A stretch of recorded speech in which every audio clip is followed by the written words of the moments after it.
Assalamualaikum warahmatullahi wabarakatuh. Selamat siang, selamat beraktivitas. Semoga selalu dalam lindungan Allah Subhanahu wa taala, Tuhan Yang Maha Esa. Pres akar waru lokal. Ya, jadi ini waru lokal yang mungkin usianya kalau dari Cangkok sekitar 5 tahun. Ini dulu agak terabaikan karena lebih fokus ke yang bogel-bogel. Nah, ini lagi sudah setahun belakangan ini sudah dicoba dimaksimalin.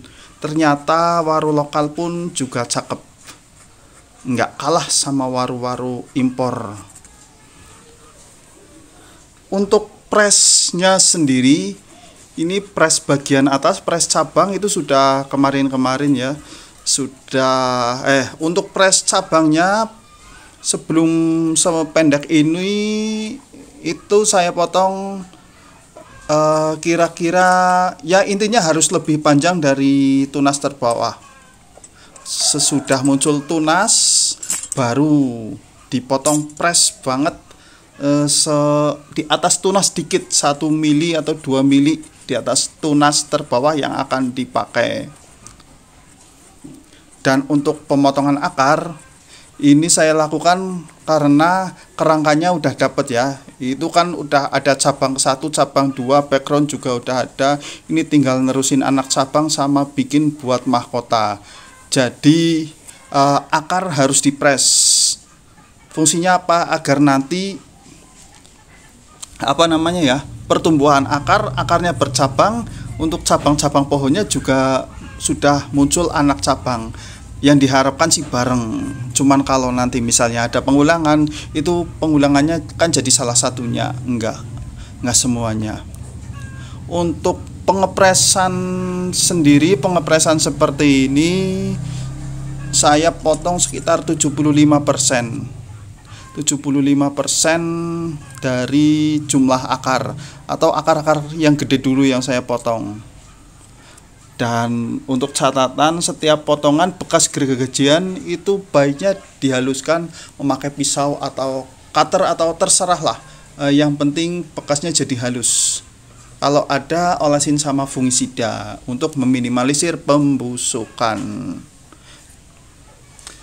Jadi memang untuk sekarang sih ya lagi demen ngutak-atik waru. Soalnya waru cepet gede. Untuk jenis-jenis waru yang ada di kebun saya belum banyak sih, untuk jumlah pohonnya belum banyak, tapi kalau untuk jenisnya lumayan. Sudah ada waru merah beberapa pohon, waru variegata, waru Brazil, waru India, waru Taiwan, waru Thailand, waru India mikro, sama waru apa lagi? Waru lokal ini tentu saja waru lokal. Waru lokal adalah kalau bunggul-bunggul yang paling gede saya malah waru lokal. Untuk yang lainnya waru-waru imporan. Waru lokal bandel Roiling. Tapi ya itu namanya waru ya. Kalau sampai kena penyakit itu nyebelin.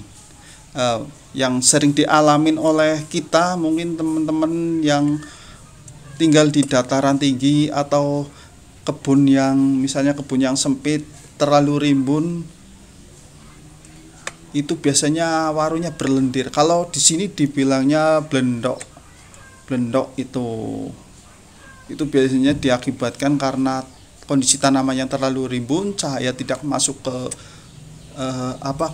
bagian bawah, ke media, ke bonggolnya. Nanti biasanya di bonggolnya muncul lendir-lendir itu. Sebenarnya kalau lendirnya munculnya bukan di bodi pohonnya, itu sih nggak terlalu masalah ya. Misalnya di cabang-cabang atau di bagian atas pohon warunya, itu biasanya kalau saya nggak mempermasalahkan.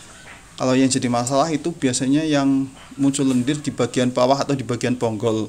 Karena kalau sudah, apalagi kalau nggak segera diatasi, biasanya itu berlubang, busuk, berlubang. Nanti iya kalau bikin kesan keringan, kesan mati separoh. Kalau enggak malah sia-sia atau mubazir ya waktu yang kita pergunakan untuk proses atau program waru itu sendiri. Untuk teman-teman yang suka waru mungkin bisa dipertimbangkan ya.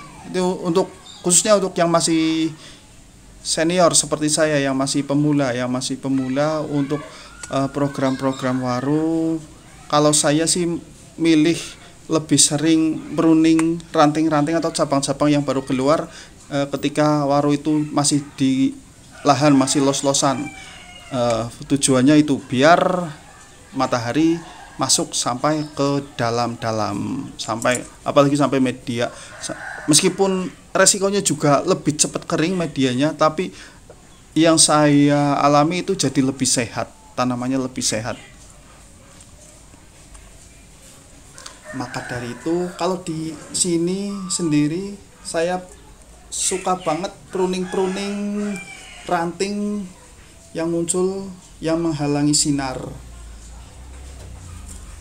Sebenarnya masih bisa dimanfaatkan sih untuk bahan stek atau bahan cangkok, untuk bahan perbanyakan intinya. Tapi ya itu harus mengantisipasi adanya penyakit pada waru.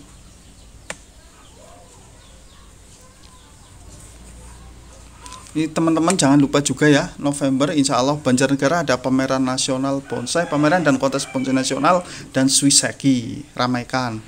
Lokasi insya Allah kita di Stadion Sumitro Kolopaking. Nanti info-info datang menyusul,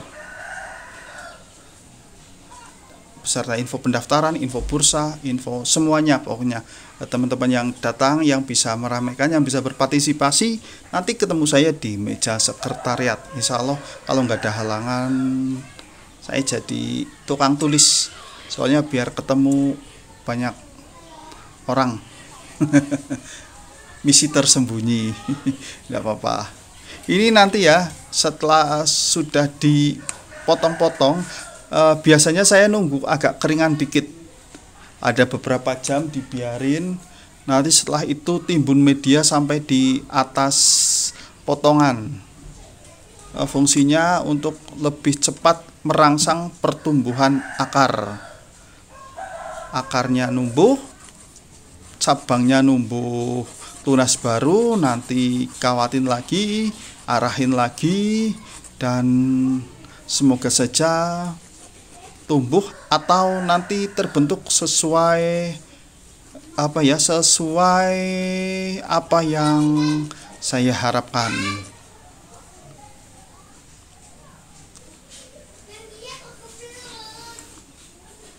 Dan kalau bisa untuk di bagian bawah akar yang dipotong itu dikasih plastik atau penghalang biar nanti akar yang numbuh itu langsung ke samping, enggak